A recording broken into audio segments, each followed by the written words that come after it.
Okay, good morning, everyone.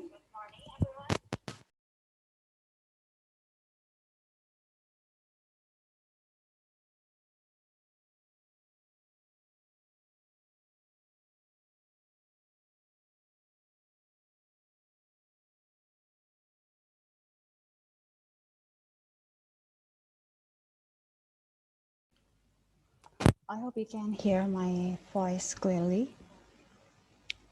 So the time is already 6 past 8 in the morning here in Jakarta. Of course, depending on where you were, it will be different. So I think we will start the webinar soon, but I would like to ask for 1 minute for technical problems. So please wait for a little bit.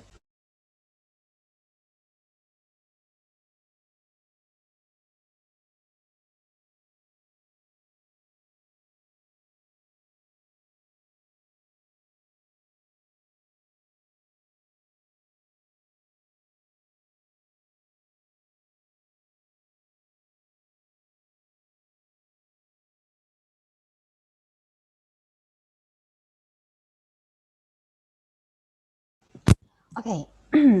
So again, good morning, everyone, and also good evening for all the participants in this international webinar titled COVID-19 and Global South Cities, Solidarity, Resistance, and Recovery. Of course, it is very exciting to meet many participants from all around the world. We can see that right now we already have 22 participants, and at least from the name a lot, I can identify some of them are coming from the Latin America or from Indonesia, from our friends in Manila, things, and many other places, I believe. And yeah, because of that, because of this international webinar consists of so many participants, I believe that some of you are very late in the night and some of us is very early in the morning. And right now in Jakarta, it is 8 p.m., almost 8 a.m. in the morning, I'm sorry. Yeah, but despite that, I hope that we are still awake, still energized, and will make use of this great opportunity and shares our knowledge and experience together. Yeah, so maybe first of all, my name is Vidya Tani. I am from Rujak Center for Urban Studies. I have an architecture background, and right now I'm working as a community architect in several kampong. With Rujak Center for Urban Studies. So yeah, right now I will be the moderator for today's discussions. And to start, maybe I will share a little bit about the background of this webinar. So this webinar is initiated by the concern actually by how the situation in many countries are very different as we entering the second year of the pandemic. And also right now we can see that the impact of how our society was made and how the cities are made are actually being highlighted by the impact of the pandemic.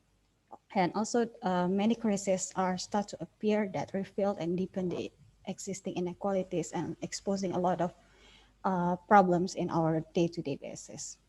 So as the UN has reported that more over than 90% of the reported cases worldwide are coming from the urban areas. And then how the COVID response mechanism are not really addressing the needs of the urban poor.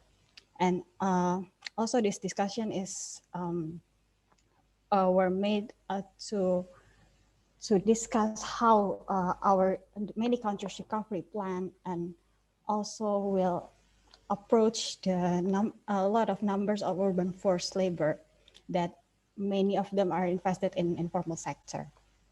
And yeah, of course, we know that even with the high contribution of the informal sector, they still didn't get the basic needs or the such as health protections or insurance, like any other worker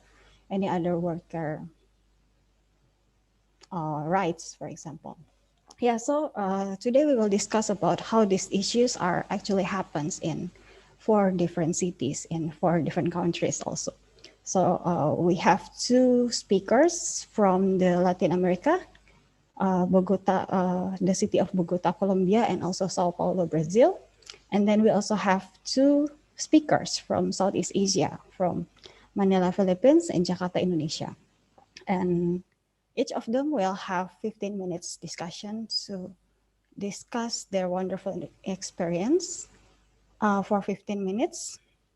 And maybe I will introduce our four speakers first. The first one, we have Professor Jaime Hernandez Gracia. He is the professor at the School of Architecture and Design of the Pontificia Universidad Javeriana in Bogota, Colombia. He is also an architect with a master's in housing from University of York in UK and PhD in architecture, planning and landscape from the University of Newcastle upon Tyne, also in the UK. He has a long experience working and researching in informal settlement in Colombia and Latin America. Professor Jaime, can you open your camera and say hello to everyone? Thank you, Vidia. Good morning to our colleagues in South Asia, and good evening to my colleagues and friends in Latin America.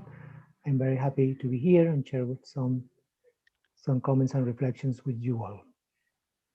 Yeah, we are looking for your amazing experience too. And then our from Jakarta, we will have Mbak Elisa Stanujaya. She is the executive director of Reject Center for Urban Studies, where I work. And she has master degree specialized in sustainable and urban development, and also has been teaching in various universities since 2006. And also while working at several architecture firms. And in 2009, together with our friends, Elisa founded an NGO focused on urban and knowledge issues. And now she is the executive director at the Reject Center for Urban Studies.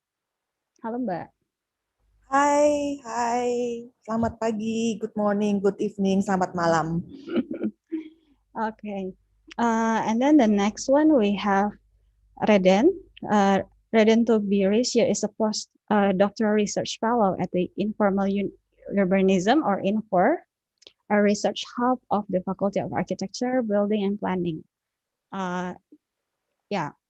And then before joining the University of Melbourne in 2018, he had worked with academic institutions, development NGOs, government agencies, local movement, and also private consulting groups in Philippines.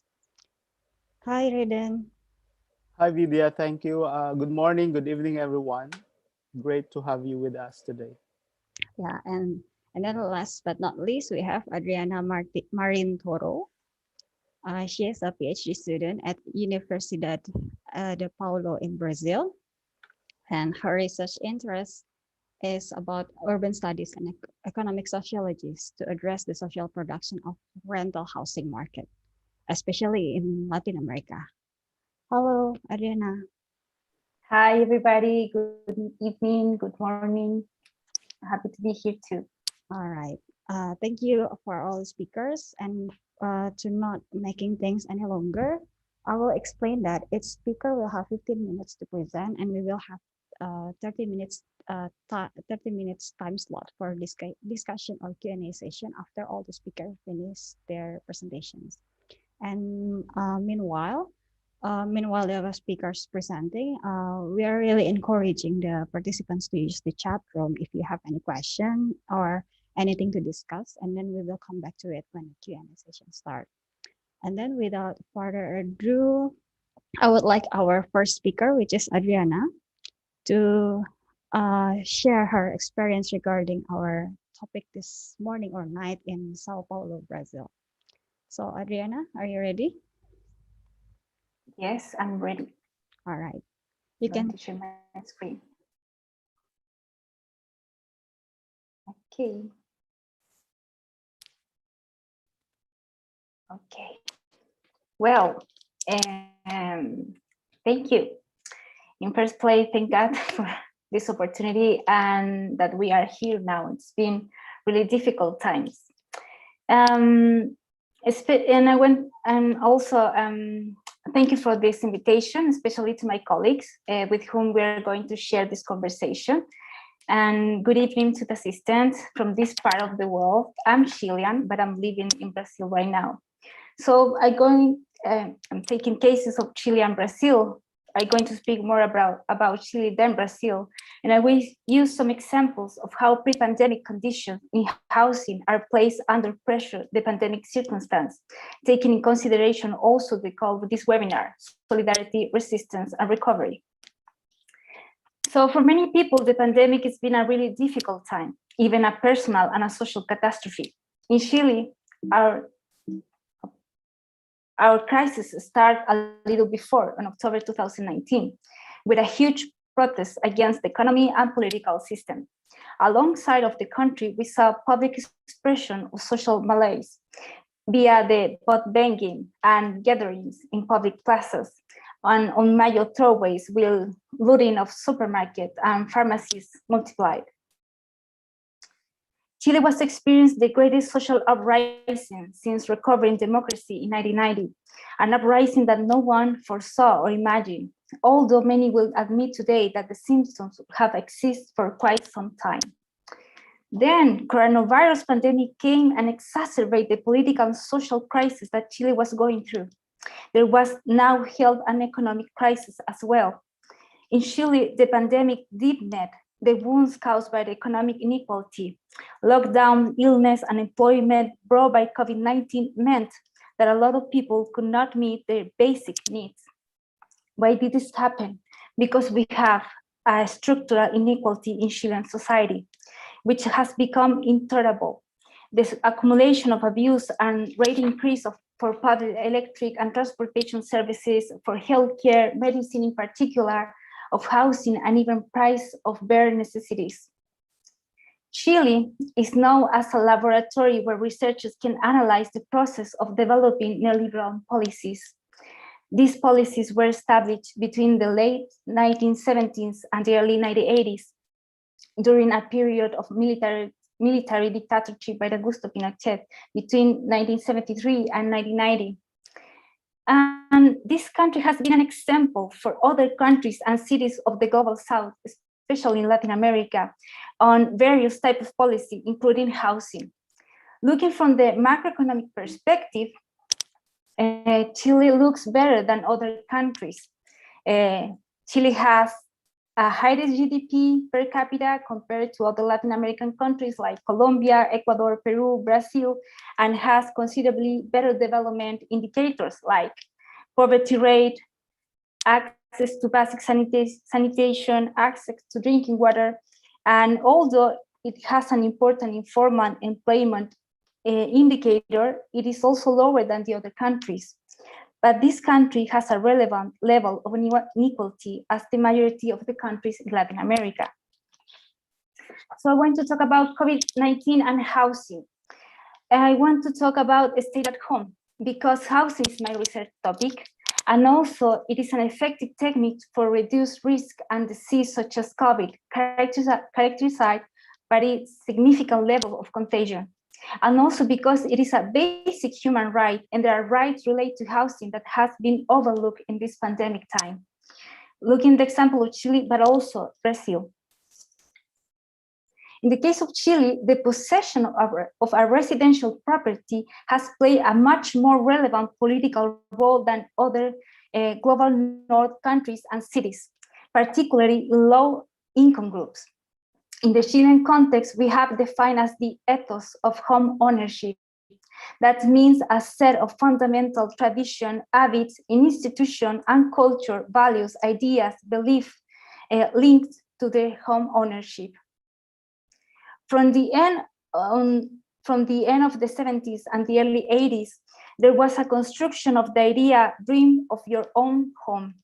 And the promotion of private property was using financial mechanisms like subsidization of demand, mortgage trade in the secondary market, and building of a public-private market for low-cost or cheap housing.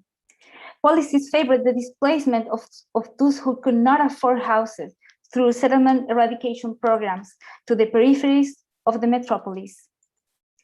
With the return of democracy in 1990, market-oriented policies remained in place and intensified to improve the quantitative deficit in housing.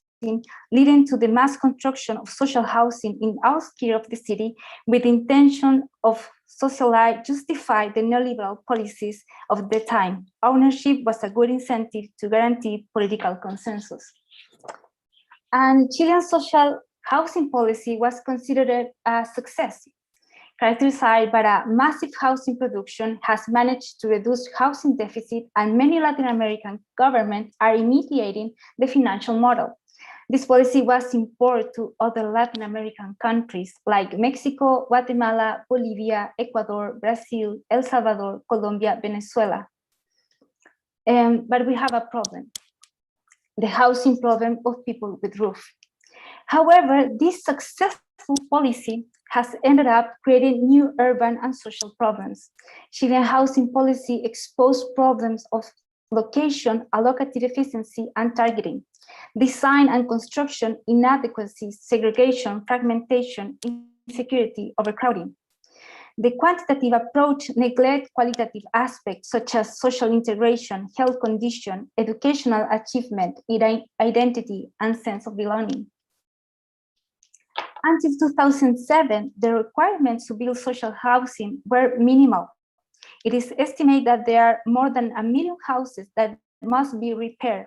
Also, they have poor settlement conditions and overcrowding, like I said before, which contributes to the spread of disease like COVID-19.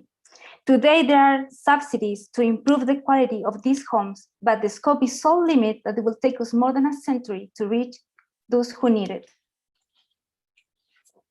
Overcrowding and poor quality housing are not recent problems, but they have become critical in pandemic context. International literature has shown that the quality of the material of home is key to generate appropriate indoor environmental conditions to combat the emergence of disease.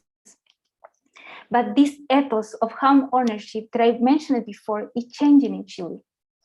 We see a decrease in access to the property, rise in the price of housing and land, increase in rental housing, and rise of informal settlements.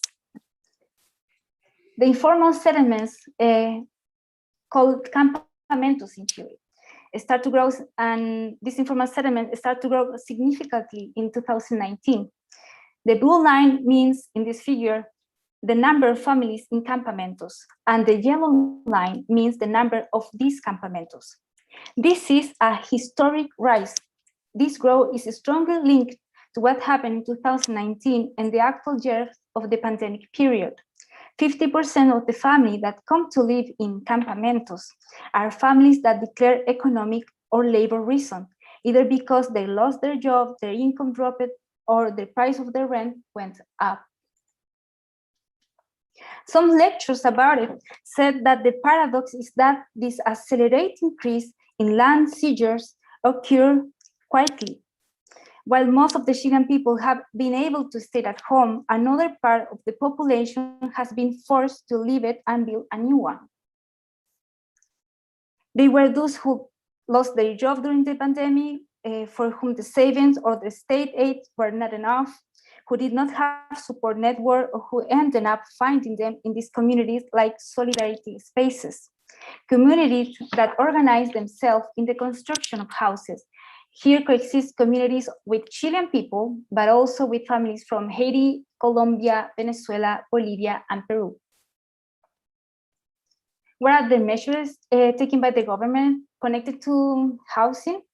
Well, there is a continuity of subsidies focusing right now in rental housing in the private market. We don't have a public market in rental housing. And with the appearance of a new actor, corporate landlords, characterized as large corporate owners of rental housing. Meanwhile, own housing subsidies have decreased for the most vulnerable. Other measures that have indirectly affect housing are economic measures for the formal sector without considering the informal sector. Lockdown. Chile closes schools, prohibit massive gatherings, and implement curfews. This country used selective by location and dynamic lockdowns based on incidence rates, confirms case per square kilometer. and health risks of the population. However, and this is important, Chile's quarantine strategy did not consider access to basic services and socio-demographic vulnerabilities. So these measures prevent people from staying at home and therefore decrease the effect of this restriction.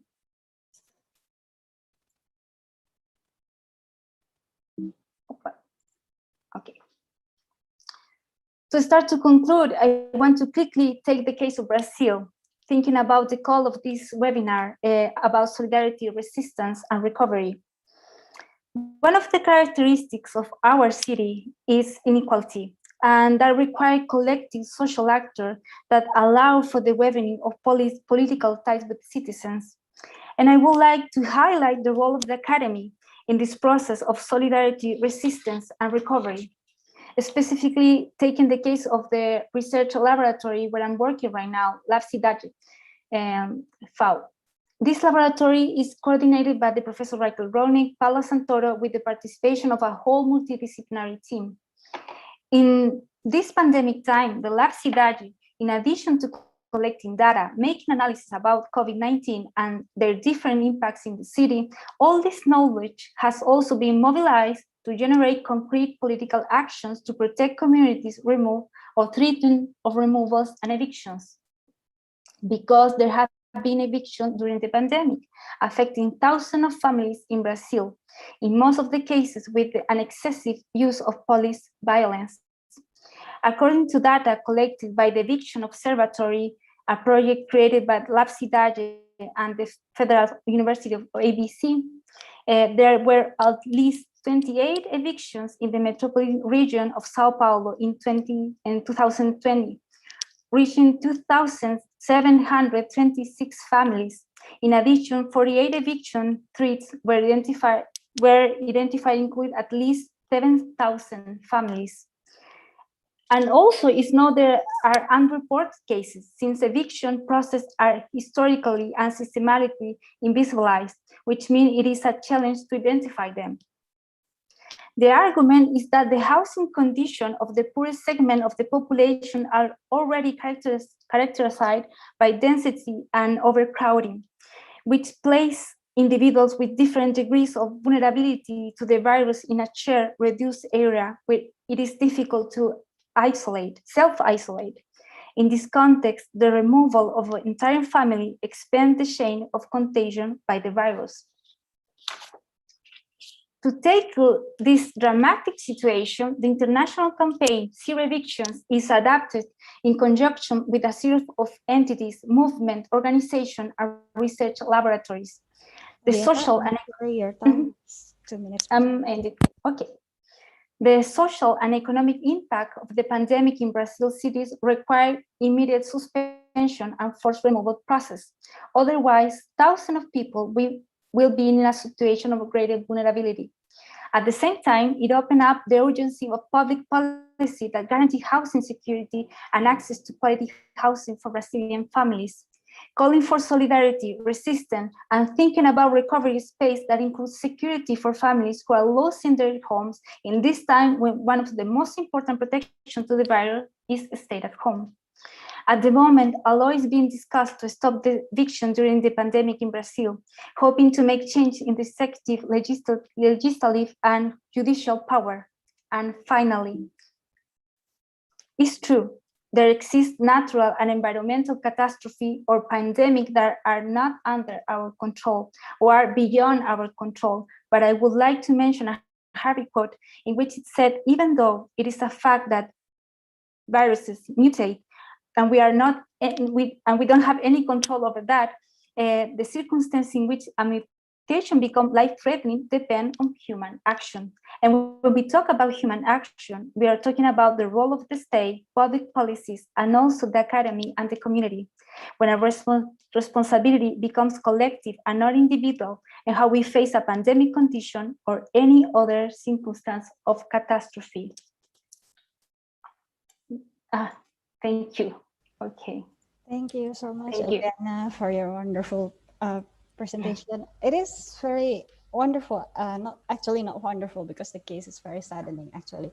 But I'm very happy to know how the condition in Brazil this is actually my first time to know how, the condition in Brazil, about how the pandemic is not only affecting the jobs, but how the impact on jobs are really bringing problems to the housing problem that already has problem before.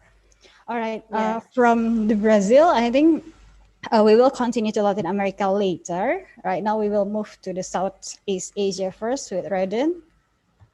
Are you ready? Yes, I am. So From thanks, Manila. Vidya. Yeah. All right, screen is yours. Your time is 15 minutes.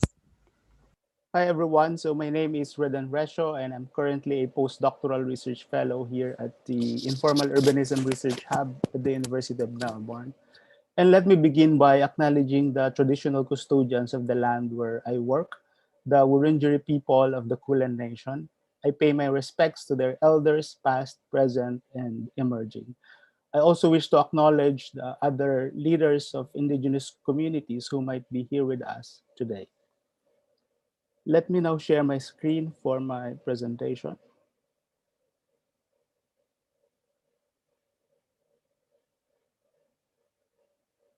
Okay, so my presentation hopes to offer a provocation on what I call Kapwa urbanism and the challenges that urban solidarity practices face during and beyond the COVID-19 pandemic.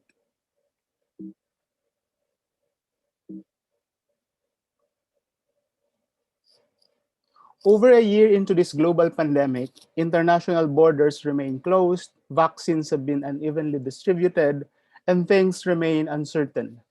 In this very challenging period, the writer Rebecca Solnit reminds us that one of our main tasks, especially those of us who are not sick, are not frontline workers, and are not dealing with other economic or housing difficulties, is to understand this moment, what it might require of us, and what it might make possible. Last year, I took part in another webinar with fellow Filipino scholars in which we tried to make sense of the situation in Metro Manila at that time. And this was one of the slides I used to describe what was going on last year in the Philippines. While these things still happen, I'd like to focus on self-organized initiatives and solidarity practices.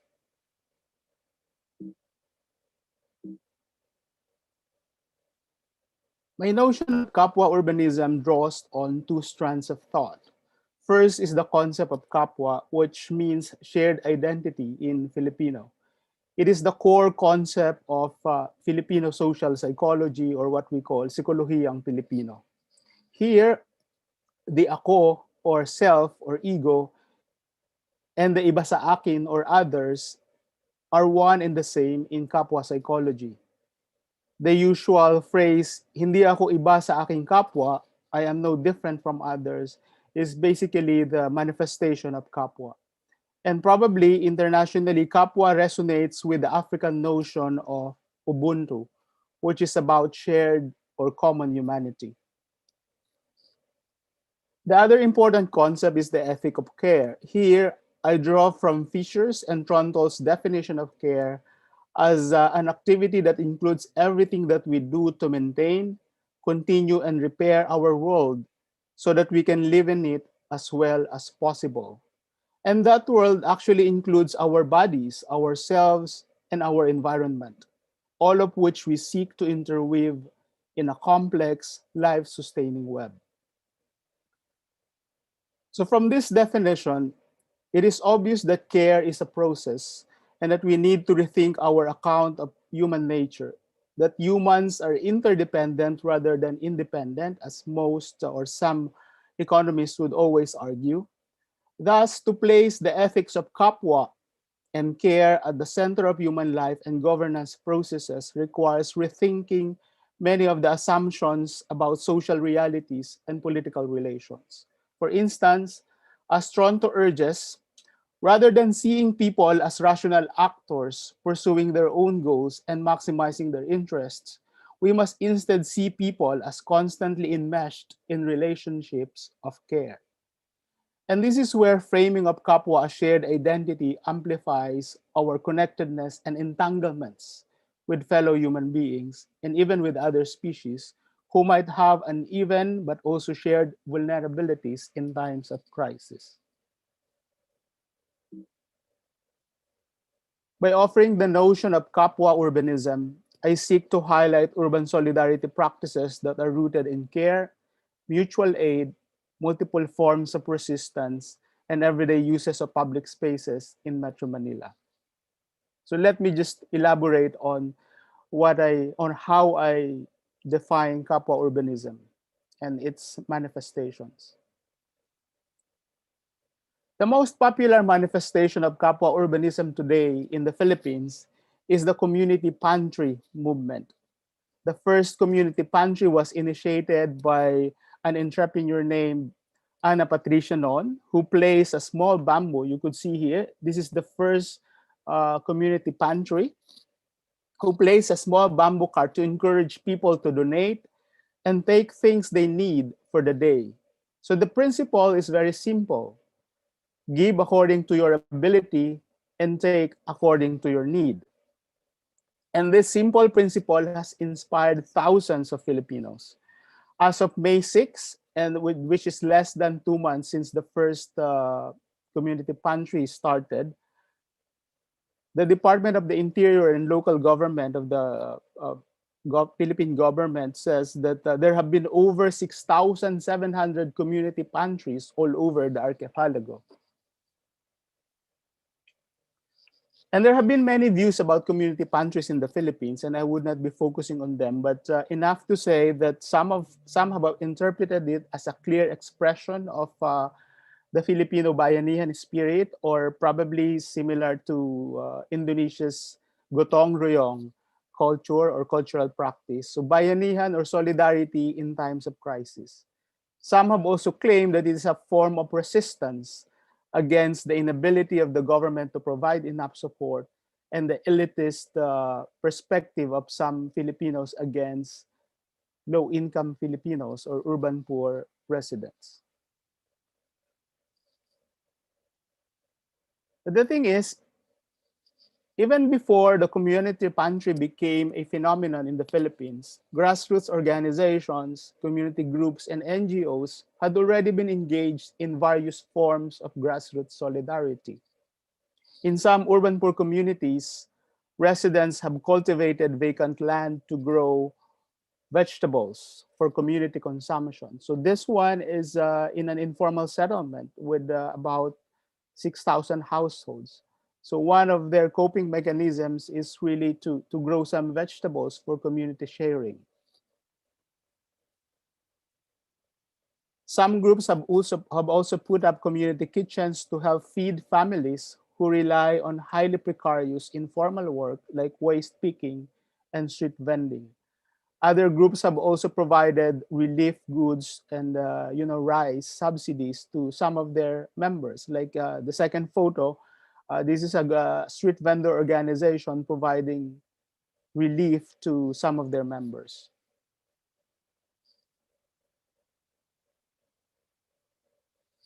Another key element of kapwa urbanism is pakikibaka, or it means solidarity and struggle, which is also a confrontative value of kapwa. So solidarity and struggle is part of the kapwa psychology, that to be in solidarity with people who are struggling for something better or who are fighting for certain cause is part of kapwa psychology. Even before the pandemic hit, public places and community spaces have been used to express resistance or call on public officials to act on certain issues. In the photo, we can see demands by urban poor being displayed in a public space within their community. The placards say, aid, not arrest, rise, not violence, medical solution, not military action, drawing attention to the highly punitive and heavy-handed approach to this crisis. And here we can see how kapwa urbanism and care are deployed as a demand to make things right, to rectify state interventions that might be fundamentally flawed as an approach. So kapwa urbanism, as I am trying to explore here, is not just about mutual aid, it's not just about generosity and compassion. It's also about justice and the ability to struggle with your fellow human beings.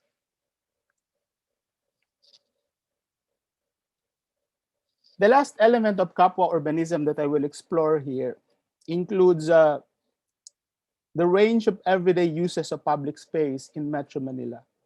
We currently have an ongoing research that examines the governance and spatiality of informal street vending in 3 Asian metropolises. In Metro Manila, we use a 2-kilometer by 20-kilometer transect map to locate the presence and intensity of street vending in Metro Manila. So this is the transect map. You could see here that the transect map traverses 4 local governments. So part of the project is also to identify other activities that appropriate public space in the areas within the transect map.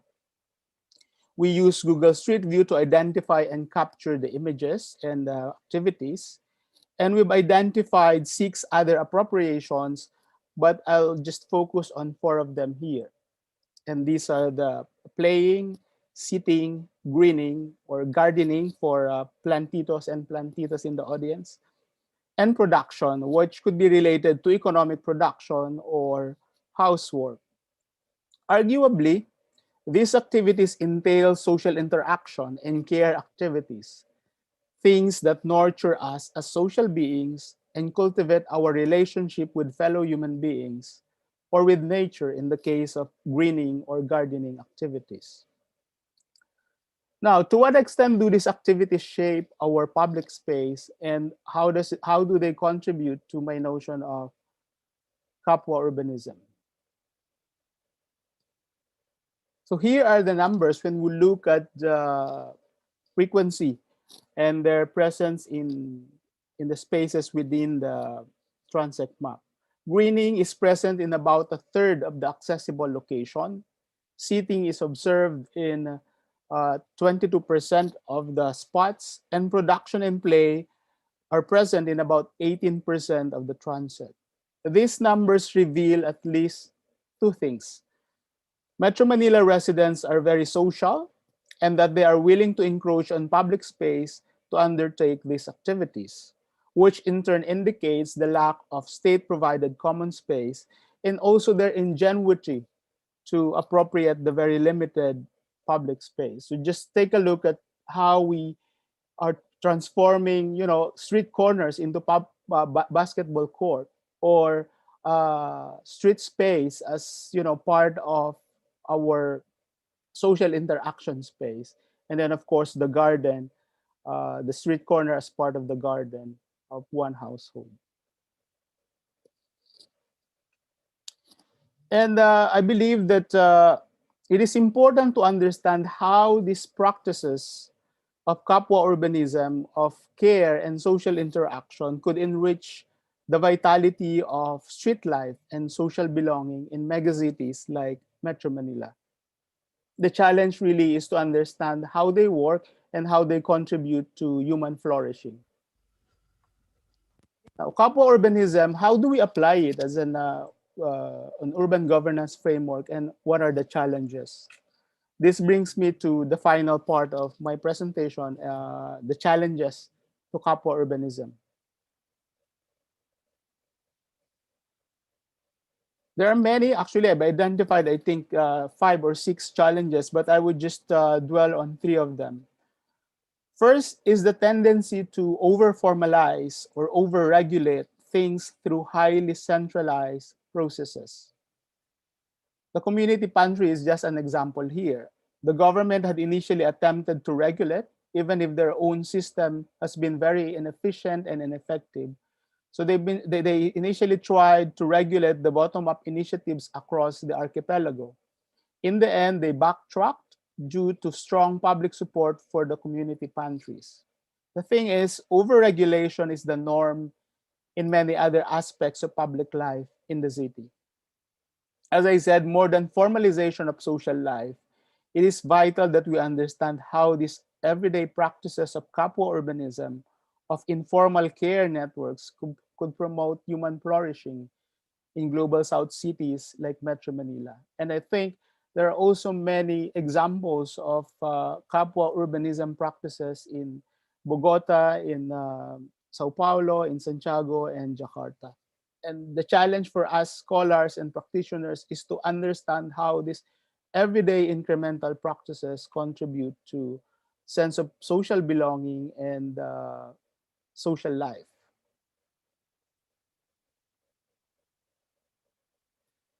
A second challenge concerns the highly punitive approach to this crisis. Some friends and fellow Filipino scholars have already argued that the state has treated the pandemic as a security issue more than a public health problem. This has, of course, undermined mobility of people and undermined also the self-organized initiatives to help each other. Like when you are in the Philippines, we call it red tagging. When you are associated with some communist groups, it's very difficult to extend help to others because you're afraid of being red tagged or being affiliated with the communist insurgency in the Philippines. Your times is up. Actually, is it Just still? final point. All right, sure. The third issue is the tendency to rely on the old policy paradigm. This will be more critical as governments introduce recovery strategies. So in the Philippines, economic managers remain fixated on achieving GDP target with little attention to the prospect for solidarity-based economic activities. I believe the various mutual aid initiatives we have seen show the importance of to explore solidarity-oriented economic model. And in this solidarity-based recovery path, Kapwa urbanism can offer insights on how to move forward. And I think that's something that can enrich our economic model in the long run. Thank you. Much, Jaden, for very insightful.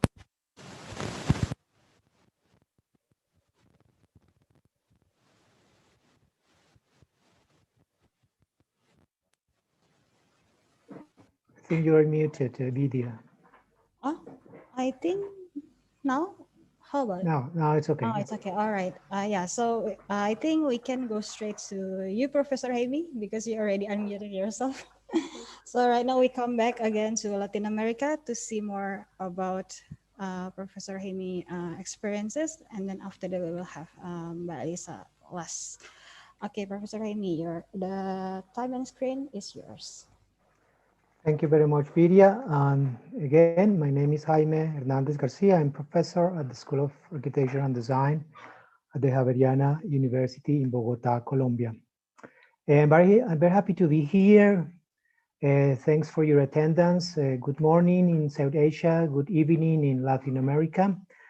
And I'm very happy because two things. One, the chance to share with you some ideas and reflections and comments from this part of the world. But also I'm very happy and very pleased that we have finally been able to put together this webinar that we have been planning and thinking about it for several months now.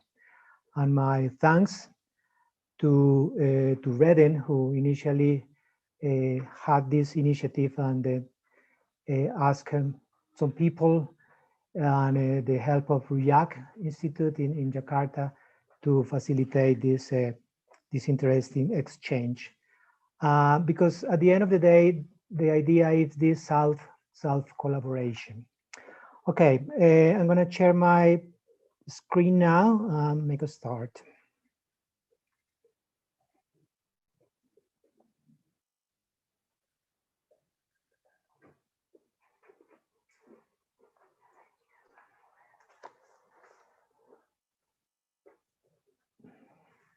Okay, good. I titled the presentation COVID-19 and Informal Settlement Reflections from Bogota is about that. It's to give some ideas and comments of the situation here and to try to say something else to my previous colleagues have already presented, which by the way, I enjoyed very much your presentations, Adriana and Redden. What I would like to share with you today is these 5 points very quickly because we don't have much time, is to provide a context and then go into some detail very briefly in the impact in informal settlements, discuss some governmental responses and some local initiatives, and draw some discussion, some conclusions. First of all, I would like to start with some numbers that you may see here. Well, it's in Spanish, but numbers, I think, is same language for all of us. This is information taken from the national website regarding COVID-19 in Bogota in May 23rd. Total cases are more than 3 million, as you can see here. Total number of deaths is nearly, well, more than 84,000. Today, I checked before coming here, and we had today 23,000 new cases and 514 deaths. And finally, in this slide, I would like to point your attention to this graphic at the bottom of the slide, which talk about the peaks of the infection that we have had in Colombia. We are currently in the third peak, as you may see here, which is taking longer and is much more difficult as the two previous ones. That's for the country. For Bogota, which is the capital city of the country which is about 50 million people, and Bogota is around 8 million people. And cases, it says here, confirmed cases is we are getting to 1 million cases. And in these 1 million cases, as you can compare to the Colombian or to the country figures, is more or less 1/3. 1/3 of the cases in the country are located in Bogota, the same as the deaths and the same the different situations and impacts that we have had in this last, well, during more than a year now. Also, the number of units of intensive care are reaching, are getting nearly to 100%. And we are at this moment, at this difficult point that medical doctors need to decide who can use a unit and who cannot. I mean, decide who can eventually live or who can eventually die. So the situation in terms of the COVID in Colombia and in Bogota is particularly difficult. And on top of that, we have the national strike, the social outburst that started a month ago, exactly a month ago. As we speak, there are things going on in the streets. As we speak, the situation in the country is very difficult, particularly in a city called Cali, which is the third city in terms of size, population, and importance, with a situation really, really delicate. To some extent, here in the country, in the last month and in the last few days especially, the national strike is much more important than the pandemic, because of what it's implying for the demands of the people, but also what it's implying for the situation in terms of social outbursts, but also violence and other associated problems in the everyday life of people. So we are talking about protests, demonstration, and blockades. It started as a protest against a tax reform that it was taken out by the government sometime later, but then escalated into other demands, social, economic, and political demands, very much connected to inequalities. Latin America, and particularly Colombia, is a very much unequal society, but also connected to pandemic, economic consequences, and social rights.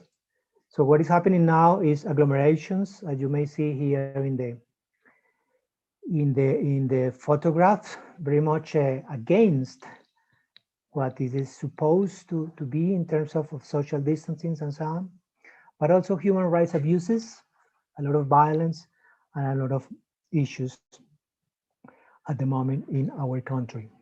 So what I wanted to say in this first topic is that the context in terms of COVID-19 is much more about the pandemic, is much more about the infections and the deaths and the health issues. Is connected to other social, economic, and political issues, very much in regard to the national strike that we are at the moment and an ongoing situation. Impact of COVID-19 and informal settlements. Informal settlements in Latin America, as Adriana has already said in her presentation, is very much a very important issue. I have here, maybe you don't know because it's too small, some numbers about the percentage of people living in informal settlements in Latin America and in Colombia. For example, in Costa Rica is only 4%. In Haiti is more than 65%, and in Colombia is 28%. So 1/3 of population in Colombia live in what we can call informal settlements. But also this table gives us another interesting number, which is the coefficient of human inequality and inequality in income. In Colombia, 21.6%, it is the coefficient of human inequality between 1 and 50. So it is quite high. But if we see inequality in income is even higher, 35.5%.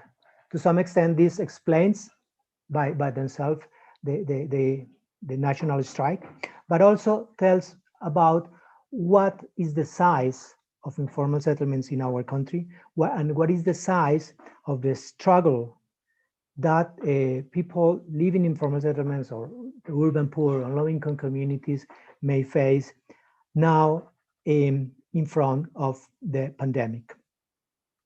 So this is to say that informal areas, which are quite huge or quite important in terms of size and impact in cities such as Bogota, are very much exposed to the consequences of COVID-19 in multiple ways, in health, economy, and private and public space. Looking at the literature, we can see these impacts of these consequences in various ways. First of all, well, one of them, housing, and what I already discussed, Adriana, and what's the name of her presentation, stay at home. What about staying at home with the house? It doesn't have the enough and the quality appropriate to be at home and work from home, and that's an important issue here in informal settlements. Quality, tenure, and overcrowding. Another issue is income, of course, because as you may say, and Redin have already explained in the case of Manila, of Filipinas, and it's very much similar to Colombia, informal labor is a very important thing. And it's very much connected, of course, with urban poor and informal communities. So the pandemic being restrictive in terms of going out to the streets, of course, it impact a lot of the income of people and the possibility to get income. Health, this is another important issue. The care systems and the health system for the urban poor is not so important, not so robust, and it also gives an important problems and damages to this population, but also mental health issues that maybe is a little bit overlooked, at least in this country, and it is very much an everyday issue for all people, but especially for low income communities. Food security, another very important. If people in these areas cannot go freely to develop their activities in the streets, the urban space, this is very much connected to the possibility to get income, but also to the possibility to get food and to access food. Infrastructure, water and sanitation, which is very important in these pandemic times. Human security in terms of violence, in terms of control, and also nowadays connected very much to what it is going on in terms of human rights abuses and increased violence, and political participation. So at the right-hand side of the slide, you may see a cartoon. For those Spanish speakers, probably they remember it. It went in the news about, I think, like a week ago, and it's this idea of this person in informal settlements as a part of a low-income community that has no option. It says if I go and protest, I can be infected. But at the same time, if I don't protest, the reform and the social demands will not be covered, or we will not addressed, and I will be even more poor, or will be poorer than I am. And another option, if it's the same house, if I'm staying at home, I cannot get food, I cannot get income. But at the same time, I don't have work and I don't have vaccinations. So this is like this big, let's say, a paradigm that the urban poor faces in countries such as ours, but especially in informal areas. Governmental responses. It's 2 minutes Yes. more, so I think Okay, you need good. to. I need to rush. Yes, thank you, Vidya. Governmental responses, many, in different perspectives, but I divided them in these three: curfews, lockdowns, and food provision by donations, as we were referring to the previous slide. Some others that have helped a lot, in my opinion, but they are stopping. For example, the first one, the basic income, is something that eventually they would like to put forward, and vaccination, that at the moment we are in 6%. Local initiatives, I just want to mention two. I'm not going to details because I don't have time, but I can share my presentation to those who are interested in these topics. This is a local initiative in an informal area called Alto Fucha, and it's about food security. But what is interesting here, it is not only about food provision. It's only, as it is highlighted in my slide, it is about environmental, political, and economic issues. It's about very much a statement against these issues affecting them, and within the organization of the people. And last in this slide, this quotation from the community. We feel that we are in charge of our responsibility that should be assumed by the state. So this is very political. This is very saying we are doing this, but we would like the government to attend and to address our needs. The other one is another interesting local initiative. It's called Survamos, Artistic Resistance. Is very similar in terms of resisting, of providing or making a statement, but with the use of art. In a very important and a big informal area in Colombia, that is in Bogota, that is called Ciudad Bolívar.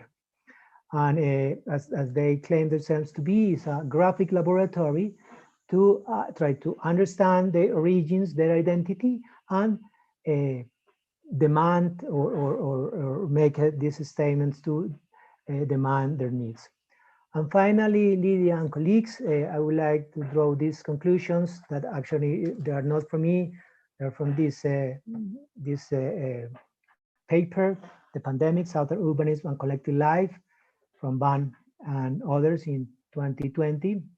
And I think they're going very much in the direction that Redden and Adriana has already concluded their presentations. It is to go more or to go beyond formal actors and institutions, is to ask what new forms of practices and agencies have appeared, have emerged, and what is actually happening in our cities. It's not about doing nothing or just doing these kind of things, but it is about basing these policy measures and these relief efforts in what is already happening and what people are already asking for. So it's paying attention to these modes, and then we once begin turning away from the lure of the monumental and back to an urban release of the majority. This is very much what is happening in Colombia nowadays, in my opinion, and to some extent in many of our global South countries. Thanks very much. Thank you very much, Professor Hemi. Yeah, it is very interesting too. Yeah, some people are clapping for you. We can see that many issues are in Colombia, specifically in Colombia, and emerged not because of the pandemic, but so yeah, I agree with you that the pandemic is not about health issue only, but right now, 2 years after the pandemic, all the other sectors problems are showing up, and it is because of from the beginning, the system are already creating the inequalities.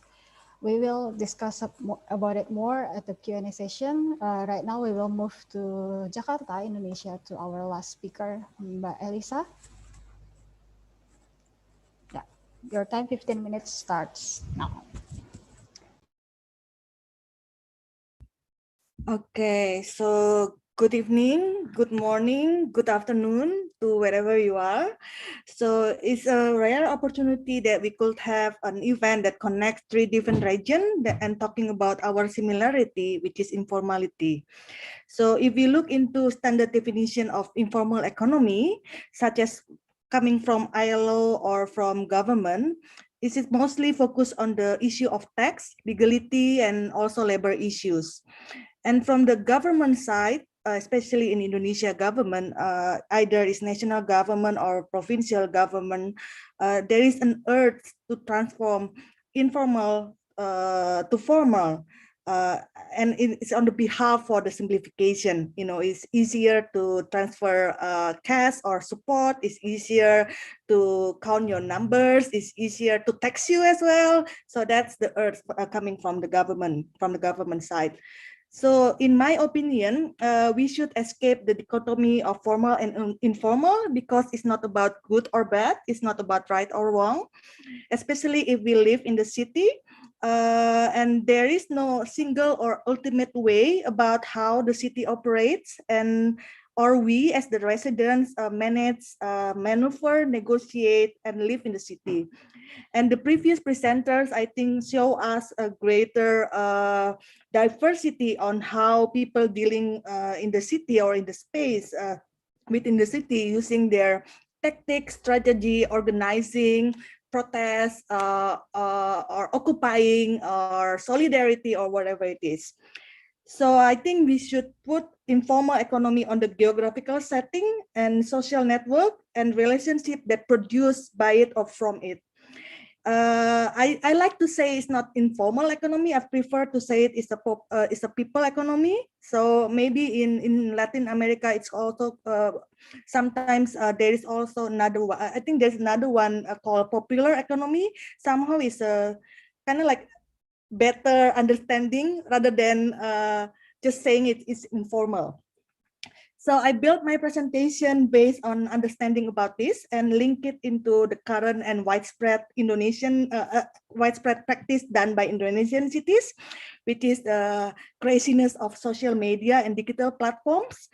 And this platform economy somehow, or we call it gig economy or whatever it is dominated by big corporation. Is a totally opposite from the people of economy.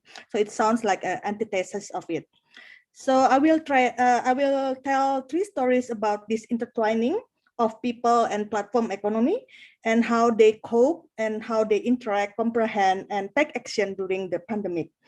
So it's a little bit too bad because the first two presentation is about, the first presentation and the third presentation from Latin America is about settlement. And actually Rujak can also show a greater literature or greater research that we done about kampung, which is similar with the studies. But I guess I also want to address this informal economic as usually or popular economic, which is usually happening or also on the enclave or kampung that located in the city. But today I'm not going to talk about kampung. So I will tell three stories again. The first story actually is about my mom. So it's quite personal. It's actually the backyard of my house, my former house, childhood house, which used to be a garden, and my mom and my parents transformed it into kitchen. It's a snack business started by my aunt 50 years ago. And my mom is a retired midwife, and after she retired, she helped my aunt and developed the business more. So from government standard or perspective, this business is a formal business because my parents pay tax. It's a registered business. Got a license, got a license from the FDA, our FDA, Food, Drug and Agencies, and pay handsomely the workers above minimum wage, and with a proper overtime compensation and also working hours. So kind of like ticking all the formal economic sector. But if you dig deeper, my mom and my mom business is actually taking a strong foothold based on the complexity of the social relationship between actors and also vendors. And then can be seen from this one. So the product called ketan bumbu. I don't know how to translate it to English, but bumbu is spice and ketan is gluten rice, something like that. Yeah. Sorry, my dog is keep barking. So if you see from this picture, there's a dot, right? In the yellow, all the colors actually indicating relationship that produced by this, and even the sticks, the yellow one, the yellow circle, is produced by a family. I think it's already second generation now, who only make this stick to keep the leaf together. And then apparently it's also related to the trees that also not trees, but some kind of I don't know, plants that also develop in that area. So, and then that's the only families who produce that. If the family business gone, then it's very difficult to find another source.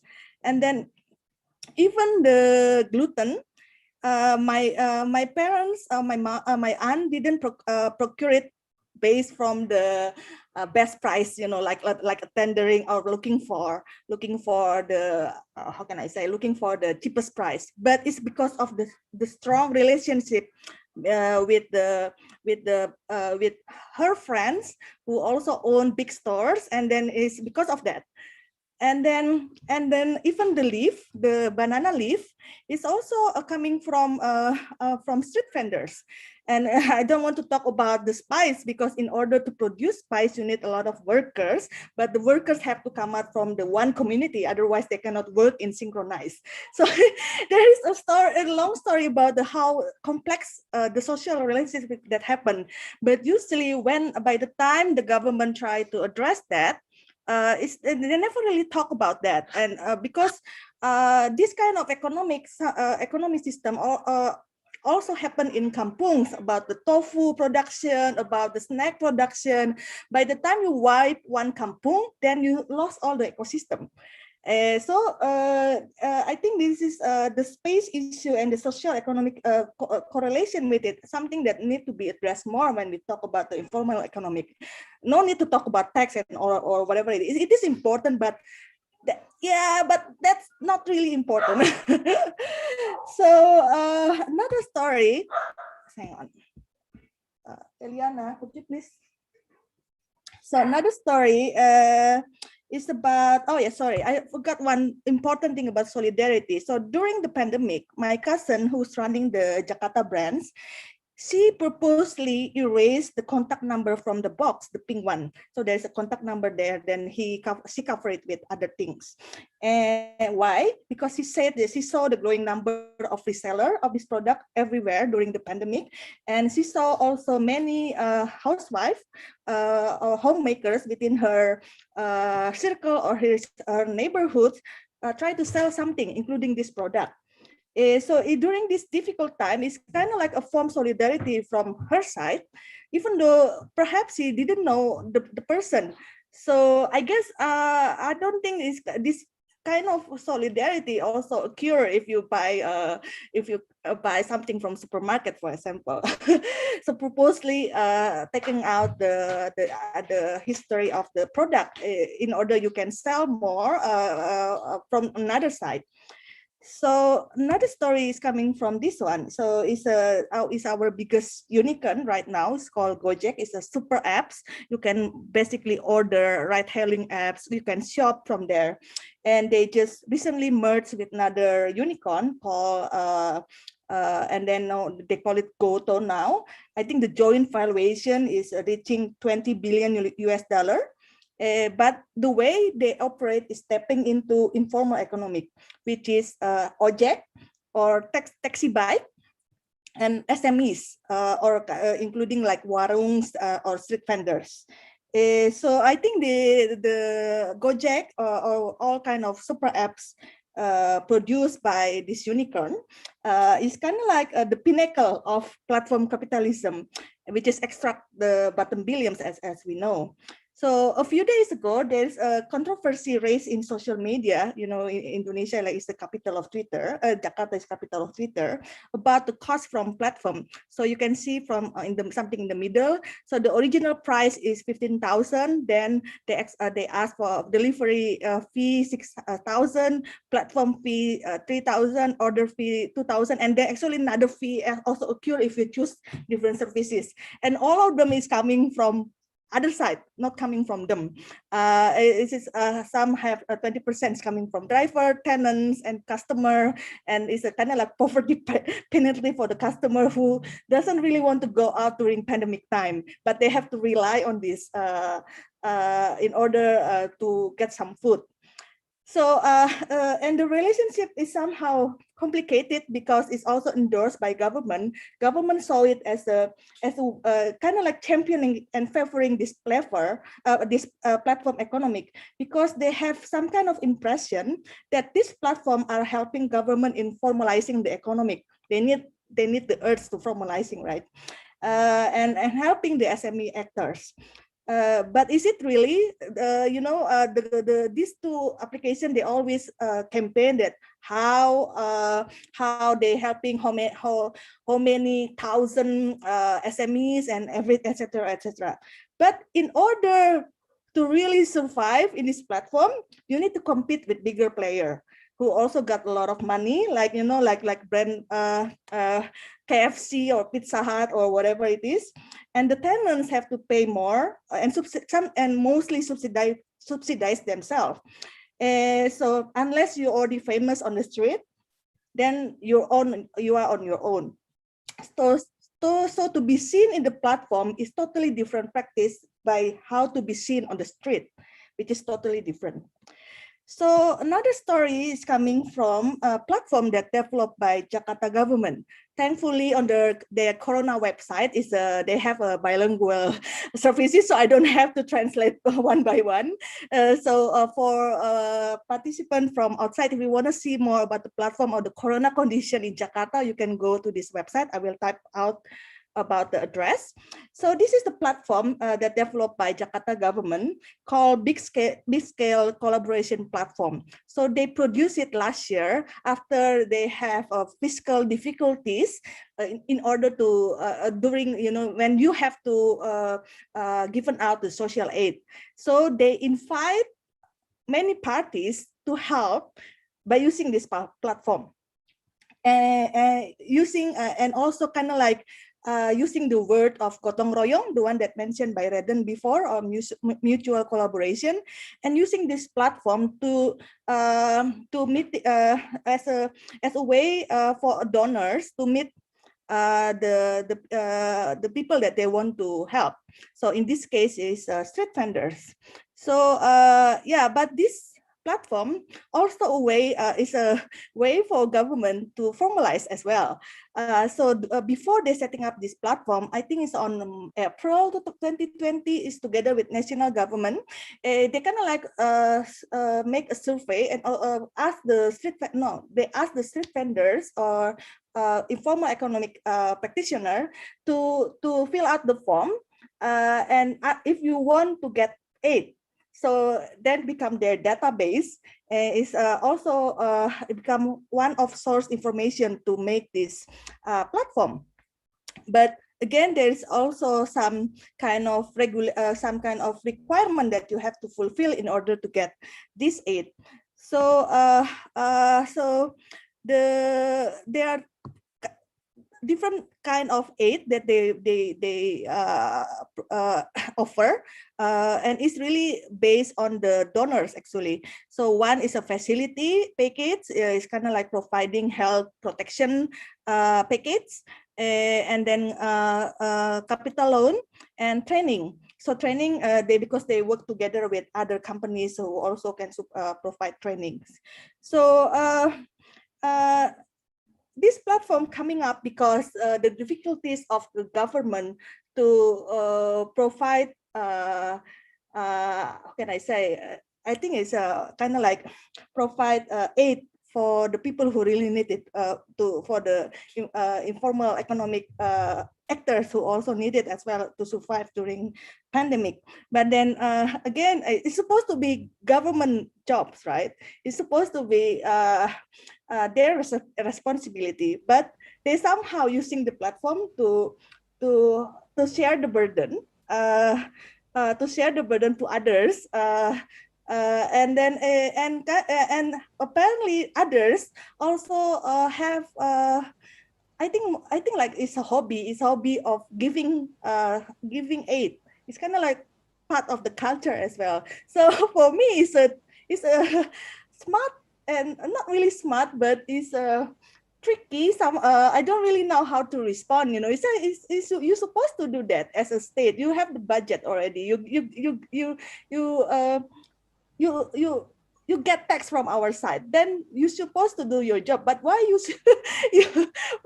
yeah, but again, I'm still a little bit confused about how I should react on this platform. Somehow in another way, it's kind of like manipulate our hobby to giving aid, and then at the same time they also behaving data extraction like the corporation, like the super apps that I mentioned.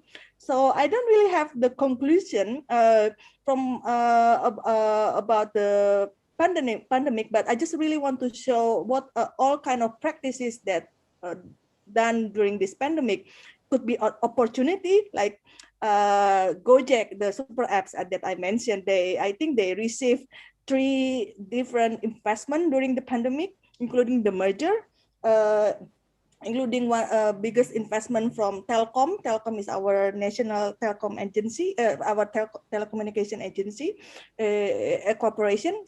So it's an opportunity for them, and then it's a collaboration as well for Jakarta government.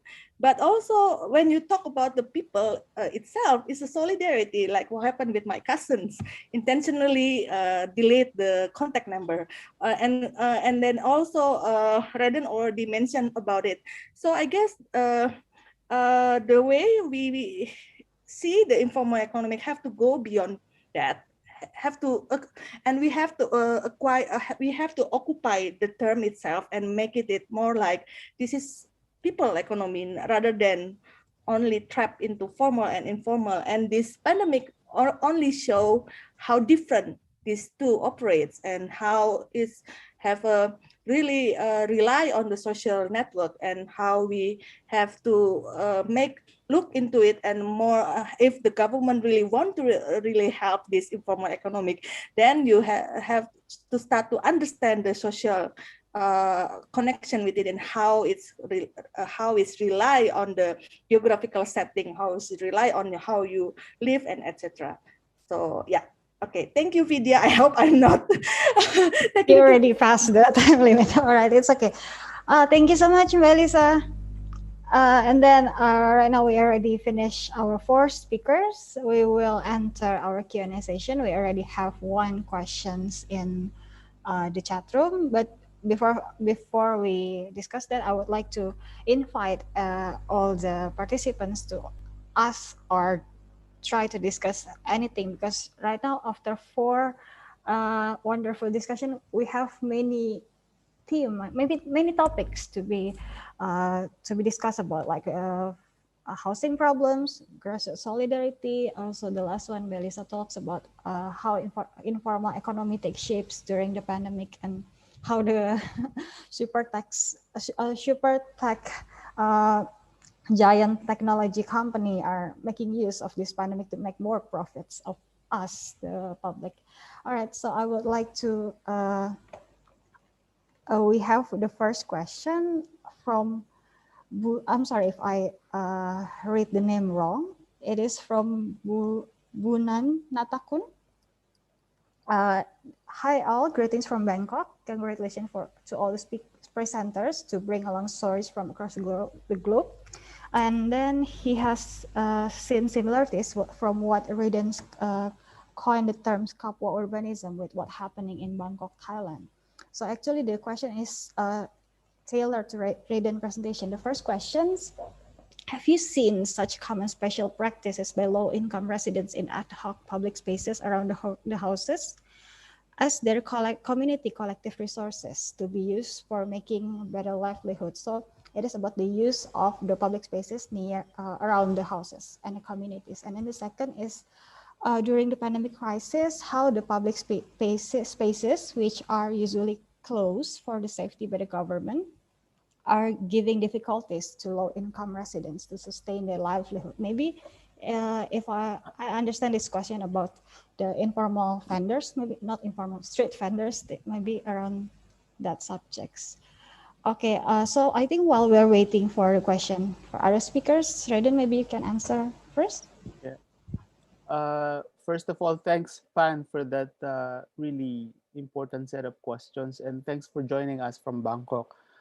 On your first question about the presence of economic activities in low-income communities, yes, there are a lot of economic activities happening on public spaces in some low-income communities. In the Philippines, we have what we call the sari-sari store, or loosely translated variety store, or it's like the convenience store. Lower middle income and lower income families convenience store. You can buy a lot of products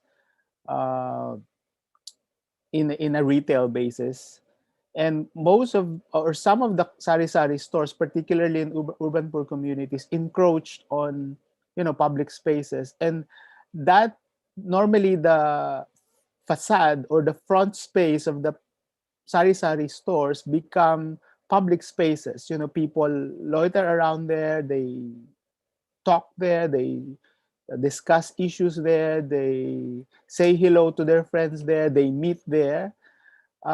So it's not just an economic space also, but it's really a vibrant social space for these communities. So yeah, it's happening. And then I didn't have time to show some images, but even in some urban poor communities, portions of the streets are being converted to playgrounds by the kids. and they're using, the inflatable kids pool, and the kids are enjoying the pool in the heat of the summer season. So that's one. During the crisis, like last year, initially there was a strong anti-poor sentiment by the middle class. Like, the urban poor are viewed as very stubborn, pasaway in Filipino, because they were trying to sell in the streets, and that's their only source of income, particularly the street vendors and informal transport operators, tricycle and pedicab drivers. They kept trying to pick up passengers because that's their only source of income. And of course, there was a strong regulation against that. But over the coming months, I think that anti-poor sentiment subsided, probably because a lot of middle classes and the residents, they also realized the difficulty of going through the crisis. And the community pantry phenomenon is actually an example of interclass solidarity, because in many communities, community pantries are led by middle class residents, who understand the importance of providing food and providing other support for their neighbors, for their relatives and other friends who are basically earning less than they do. So yeah. All right, thank you, Raiden. I hope it answers Bunanan questions. Personally, I have a question from my own because after seeing so many solidarity action taking place in many cities, I also realized that the action is actually quite similar with what happening between each country, and also some. I realize some also happens in Jakarta in Indonesia as well. But what I want to ask is, this type of solidarity action is very helpful, of course, for a short time. For example, the communal kitchen, or to help to provide food. But of course, as civil society, we also will face the lack of resources, especially because this pandemic is very long, right? It's almost 2 years, for example. And then also for the bigger, for example, like to provide housing help, for example, it of course will need larger resources. So what I would like to ask is whether in the experience in your respective countries, there any bigger collaboration network involved in the solidarity projects, for example, like government or any philanthropists or any to get more resources. I'm sure you understand that. Yeah, especially it is challenges. It is very challenging in the cities where the unrest happen, like in Bogota and Sao Paulo, right? So I just curious about how is that problem happens, and how you guys handle that, how you see that the community handles that. Who wants to answer? Well, I can say something, and then Adriana maybe can say something else. Well, I think as we all in the 4 presentations identified, there are several initiatives, many initiatives from the civil society, and particularly in low-income communities. Because to some extent, and in my opinion, is very much connected to the nature of informality and informal settlements. That is very much the initiative and unfortunately the responsibility as well to progress or to meet the needs is very much in the hands of the people, because there's no other options. Yeah. So I think when I was preparing my presentation, I saw a lot of different community initiatives in barrios, and I just decided to present two because I know more or less better than others, but there are very, very many. But at the same time, and I think in these two initiatives that I briefly presented, it is very much about not only organizing the networks and organizing to facilitate this solidarity, but it also, in my opinion, a political statement. I say, and I think one of the person of the community in one of the neighborhoods say, it is not our responsibility, and I fully agree with that. I mean, it's not communities or local initiative or self-help initiatives replace the the government and the demand that people have put into government to do things for their citizens. So I think that is important. And the last point I would like to make in regard to your question, Vidya, is that it is not about one or other initiative, government or community. It's more about working together. It's more about, as the last point of my concluding slide, is about building from what is already there. And what is already there, in my opinion, is to a large extent, not only, but to a large extent, what people is doing. So it's about improving, boosting, giving more resources, and above all, understanding what people wants, can do, and actually needs in different perspective. And now with these difficult times with the pandemic all over the world, and particularly in the global south, this is especially important. Well, what can I say?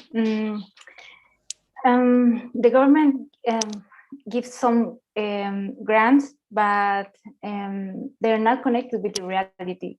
And for example, the common path that I show is a really strong image to us, for Chilean people, because remind us a social crisis from 1982. But with the lockdowns, the government don't give any support to this social space of solidarity. Actually, they have to close. So I don't think there is a connection between this solidarity space and the government at all. It's like they don't know our reality. So I don't have an example about some solidarity space that are more bigger, or in Chile or in Brazil, in Sao Paulo. It's like two different things. What is happening in the community, what is happening in the government.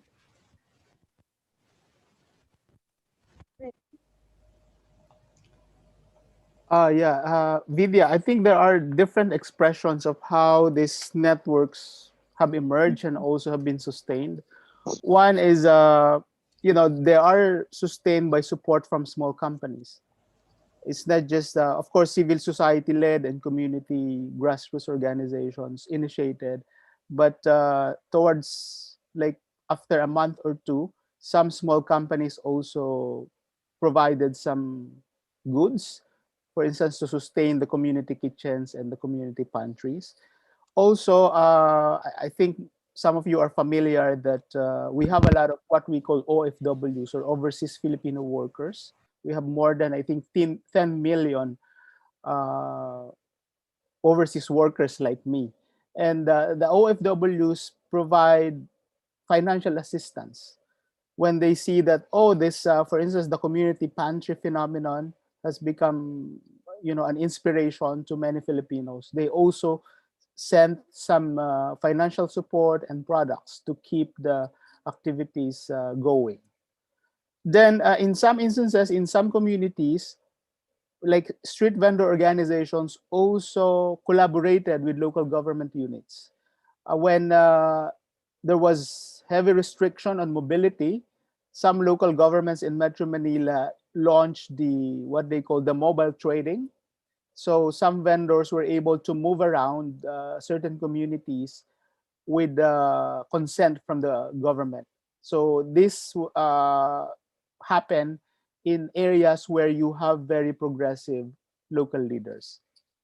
And then another path is, as Professor Jaime pointed out, at the end of the day, self-help initiatives are important, but they are also a reaction to the lack of government support. So some are saying that this is our resistance to the ineffectiveness of the state, but some of them are using the platform to demand more accountability from the government, to say that, hey, if these small communities, low income groups have been able to deliver certain support and they've been able to sustain some initiatives, why can't you do it? And you have the public resources. So it has become a platform to demand accountability from the government. All right, thank you so much. I asked the question because as you guys already presented that the impact of the pandemic is not only about health problem, not only about, but also social and economic problem, but also a political problem, right? So I seen that sometimes many initiatives that is actually come from the community are seen as a political intended initiative. So they kind of link it to some sort of political movement. But I also agree with Professor Jaime said that where at this moment that it is not about who is the start who start the initiative, but the importance of to support the community as long as we understand why it being done like that. Yeah, I also agree with that. Right now we don't. I think we don't. Oh, we already have another question from Jocelyn. Hello from Palawan, Philippines. Thank you for the organizer and the lecturer. The question is it also timely and important to address the issue of populations? Because no matter how much planning, research, and projection that we do, I humbly deem that we can only, at most, understand the situation and make adjustments. But we cannot really solve the problems of housing, food security, sustainability, and the like. Of course, we cannot just cut today populations, but maybe we can talk about what we can do to lower the population growth tomorrow. We only have one Earth, and from whom we get all that we need. Maybe if we stay on sustainable footprints, all of us can live well, with or without a pandemic. And also, the UN predicts that will be more than 9 billion people by 2050. We are no more than 7 billion already. Yeah, it is from Jocelyn. What do you guys think about her perspective? Can we start from Mbak Elisa maybe? Maybe I can use. I'm sorry, because of the connection problem, I have to switch off my video. For Jakarta case, I don't really want to look into population problem, because every time we discuss about Jakarta, all the issues that raised in the beginning always, Jakarta is overpopulated. Now it's 10 million and then etc. etc. But if you look into the issues here, sorry, I cannot screen sharing. Can you make me co-host? Yeah, wait a second. Because can you make me co-host, Vidya? Yeah. Sorry. Yeah, okay, already.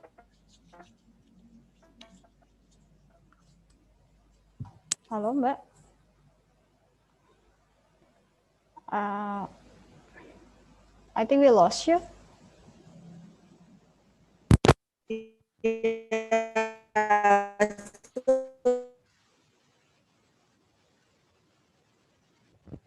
Are you clearly, Mbak? So, because what happened in Jakarta, we don't. There is All right. So there is a condition called. Is it really? Hello. It's okay. Hello. It's okay now. It's okay now. Is it good? Yeah. Can you hear me? Yeah. Can you hear me? Can you hear us? No. Vidya, I think there's a delay in. I think there is a delay. Maybe we can start from other speaker. We come back to Mbak Elisa soon after she solved the technical. I can say one to meanwhile Lisa can fix the connection. Shall I? Sure. Okay, good. Yeah, what Jocelyn suggests is very clear. I think is important. Yeah, and I think, in my opinion, it implies, well, Achi says in her question, it's about an issue of sustainability, and sustainability has to do also with population, of course. However, and I know she's not suggesting that, but we cannot blame in everything to population, because the increase of people around the world and in big cities, of course, is an issue, and it's something that it must be, taken more seriously. But at the same time, and talking about sustainability, there are other things that are also impacting very, very hard everything. And one of them, and maybe as important as the increase of the population, or even more important, is the consumption. Consumption is is is, is going all over the place, and is actually uh, uh, diminishing our resources. And if we put this conversation into a broader perspective, and in this idea of South-South conversation and contribution, Global North is the one that makes more consumption, and in that sense, make more use of our resources. Of course, in Global South, because of population, we may have a greater impact because of the number of people. But individually, is if you compare, is very much different. So just to say very quickly to Jocelyn, thanks very much for your question. I think it's very important, your question and comment is about issue of sustainability, which I think is the best and the most important thing. And the connection to demographics, to population is very important, but maybe not the only one. Yeah. Okay, I agree with you. Thank We you. cannot only see one aspect as populations. Okay, maybe Mbak Elisa, are you good? Can you answer? Yeah. No? All right. Yeah, I think one thing that we have to think about population is the space is equally distributed. For Jakarta case, I want to show you this map. I hope it makes sense to give you some illustration about that. So the left map, the map on the left is indicating the density, population density. The black means very dense, maybe tend to be overcrowded. It's based on the sub-district, and the right side is a total floor area. The red dot means high floors, total high floors. So if you combine it together, you can see that the green one is the dense populated area. You can see that many dense populated area actually only occupy buildings, 1 to 2 stories buildings in Jakarta. So that's why it looks like there's a lot of people over there, because it's not spatially or spatially distributed well, not well distributed among the people. So you can see people with very limited per square meter, like 9 square meter for their living space. Then you can, at the same time in Jakarta, you can see people with 900 square meter per person. So if we can reduce the inequality, space inequality, then we can have different opinion about population. So I think that's important. That's also important issues that we have to address before we jump into the population. And other issue that already raised before about the consumption is also important as well. Okay, so I guess that's my answer for now. All right. Thank you, Mbak Elisa. From Adriana or Raiden? Yes, I just will add that another variable, the model economy, because we need always growth. So that is linked to consumption, that what Professor Jaime said. So I think it's more than one variable. It's not just sustainable. It is important, but it's also another variables that are important too. And that is really marked in our cities, especially in Chile and Sao Paulo too. Okay, thank you, Ariana. Raiden? Yeah, thanks, Jocelyn, for that important question. Two things. One is there's always been a debate about whether, for instance, the Philippines is overpopulated, or is it a question of the unequal distribution of resources? That most of our economic opportunities and economic activities are located in our metropolitan centers, in our cities, in Metro Manila, in Metro Davao, in Metro Cebu. And that's why people go to these cities, to these mega cities, because this is where the economic opportunities are. And when people migrate to the cities, it creates that illusion that the Philippines is overpopulated. And then, of course, you talked about the issue of who produce more, and it's usually an opinion against the poor, that poor people keep reproducing. They are very productive when it comes to bearing kids, but at the same time they also contribute to economic production. They are the workers, they are the ones who produce our products. But when you look at the distribution of the economic products, of the incomes from the goods that they produce, it's very lopsided, it's very unjustly distributed. So I think that's also something that we should tackle in relation to an even distribution of economic opportunities. Second, I think you're familiar with the reproductive health bill introduced, I think, during the time of Noynoy Aquino, before Digong came to power.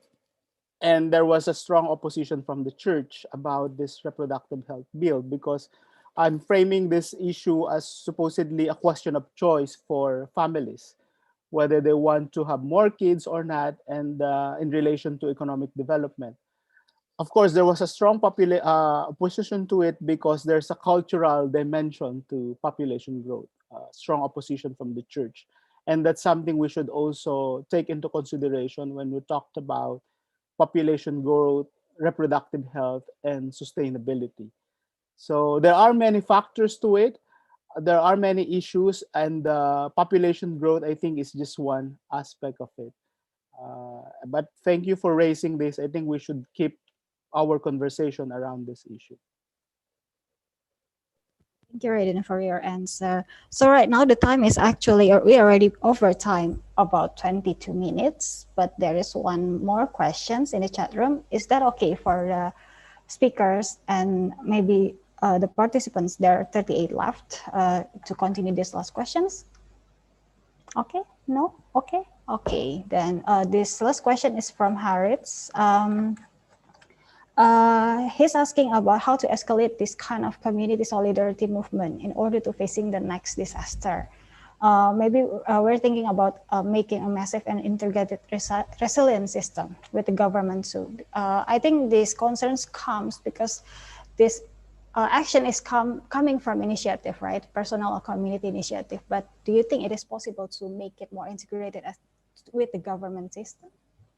How about, yeah, what do you guys think? Who will start? Maybe from Professor Hamey or Melissa? Or Raiden, Adriana already has something in mind? Melissa, okay. Okay, yeah. Actually, by the time you have disaster, the first responder, actually your neighbors, your friends who live in the nearby the area, like 90. I think there is a statistic coming from Japan, like 95% or something. The first responder is your neighbors. So I guess for it's kind of like, because we are a social human being, then it's we behave like that. We help other people in and many things. Then so if you see the platform that from Jakarta government, so I guess this can be one way to answer your question. So for me, is a clever platform allowing solidarity to be transferred to another party that need it, despite all the transaction that perhaps occur behind the platform. You have to give in your data and etc. But somehow it works, and it's quite popular as well. You can see the statistic, their achievement within short time. So that one way. So the platform can also connecting people. That's what I think that's what Facebook intended to be in the first place, right? Connecting people, not exploit you by the using the ads and everything. So it's possible through the platform. As long as the platform behaving in order to connect to the people who really need the help and to the people who want to give something. So yeah, that's my. Thank you, Melissa. Next one, who wants to go? I think Radiant. I can go next. Yeah. I think it's really important. Thank you, Harris, for your question. I think it's really important to scale up and somehow replicate the community solidarity movement in other areas. And one way to scale it up is really to embed it within our governance institutions, governance processes. How do we do that? First thing that we need to do is to look at the ideologies, the models that guide, that inform our urban planning processes and governance frameworks in our cities. So, for instance, there's one colleague within the University of Melbourne, and she was arguing for a planning of care framework. So, planning of care looks at the importance of recognizing our shared vulnerabilities as human beings and as part of the earth. We've been exposed to this vulnerability because of our nature as social beings. We interact a lot. So if we try to design our cities, if we plan our cities based on that recognition that somehow we would be vulnerable to a pandemic, we would have a lot of steps taken to, for instance, have more open spaces. In many urban poor communities in the Philippines, there are very limited playgrounds for kids. There are very limited open spaces where you could, for instance, retreat when there is strong earthquake.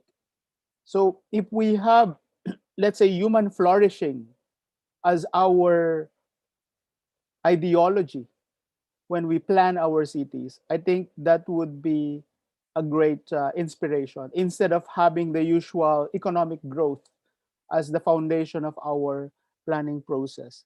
When it comes to economic model, I already mentioned the importance of exploring solidarity-based economy. So here, you're not just looking at human flourishing as a key goal, but also the importance of social networks. So Elisa was talking about, our immediate social networks within our communities, our friends, our relatives.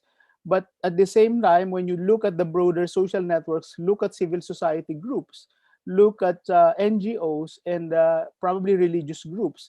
They can be part of the formal institutions who can provide support. And concretely speaking, they should be part of the planning processes. We should not leave our planning processes to the usual bureaucrats and technical planners. Okay? In that way, we can, I think, broaden and expand the stakeholders who would be part of our disaster mitigation and disaster response team. Thank you. Okay, thank you so much, Raiden. Maybe we can go to Professor Hamey next. Okay, yeah, thanks. Very quickly from my side, I think in my opinion, is about make them visible. To some extent, and they're invisible to not only to government but the society in general. And it's I was thinking while Reden was speaking that is very much, or to some extent, is connected to what informal settlements are very much neglected, although they are for example in cities in Latin America maybe South Asia as well, are maybe the majority of people live or in these areas. But to some extent, for the formal planning and for the policies, they do not exist. So I think this is a very important topic that Harriet is posing, is commenting, and but I think the issue here is that, as also Redding was suggesting, is that we have a planning mainstream that is very much connected to ideology, as he was explaining. I totally agree with that. So other forms of being in the city, of planning the city, of appropriating the city, they are not the same as good as the others, although maybe better. So just to as I said before, to be very, very brief, in my opinion, is make them visible. Yes, just quickly too, I'm going to say the same thing that Professor Jaime said. I think sometimes community solidarity is a response of the government absent. So I related with what Elisa said about the informal and informal concept. Here in Sao Paulo and Chile, we said urban economy, popular. We talk about popular settlements. Sometimes it's difficult to translate that, but that word is recognized, not like a good or bad things, because thinking about what Elisa was saying, for example, here in Chile, when we talk about informal settlements, we think about something that was an exception. And for example, here there were evictions and they're invisible, but in Sao Paulo, when they recognize like a way to live and like this community solidarity is a response of that constant absence of the government. So they're not just a dot, like said in the question. I think it's something that is permanent in our popular settlements, for use that word, that concept. So I'm agree with Professor Jaime. I think it needs to be visible aside. All right, thank you for all the answers from the four speakers. So it is already past midnight in several cities. Adriana, I know it's already past midnight in your place. Yeah, so I think to conclude, I will try to conclude our discussion tonight that we can start that we all know that this pandemic is bringing a long impact more than we can comprehend. And then even in some cities, social things like social unrest happens, just like what Adriana and Professor Jaime said. And we can understand that this pandemic is definitely more than just healthcare issues that maybe at this point some government in several countries still thinking that this pandemic is just healthcare issues. But I think we as a global South cities, which has a high level of solidarity, we respond. We have several occasions, a lot of practice in our everyday lives that try to answer the government absence in a very unique and very our own cultural way, things like that. And then this way is making the communities more resilient by answering the crucial needs, what is needed, but by what person next to us, our neighbor, during this crucial time. Yeah, I think it is something that we can rely from the humanity side in this time, rather than just to rely on something that the system doesn't even try to provide at the very beginning. And then I also agree with the last question about scaling it up, make it visible, make it more visible, and also try to embed it, the movement with our daily life, and also try to make government involved directly. Maybe it is something that we can do from now on, from tomorrow, maybe in some cities, because it's been midnight already. Yeah, so to close this webinar, I would like to thank you for all the participants that attending this and also involved in a very, very good discussions. I would like to also thank all the speakers today that already shared their situation in the cities, in the countries, and also makes us learn from all around the world without moving from our desks. Because this is something that we advantage from the pandemic. Actually, we already used to being meet and learn from other part of the world without even going there. Yeah, so I hope that we spend our time tonight or this morning well, bring you insight to our everyday life wherever we are and what happens around us. I hope we are stay healthy and take care. Yeah. Thank you so much, everyone. Thank you, Thank you. Vidya. Thanks, Vidya, for moderating Thanks. this session. Excellent. You're Thanks very much. welcome. And see you next time. Yeah. I See ya. hope. Yeah. Yeah. See ya. Bye.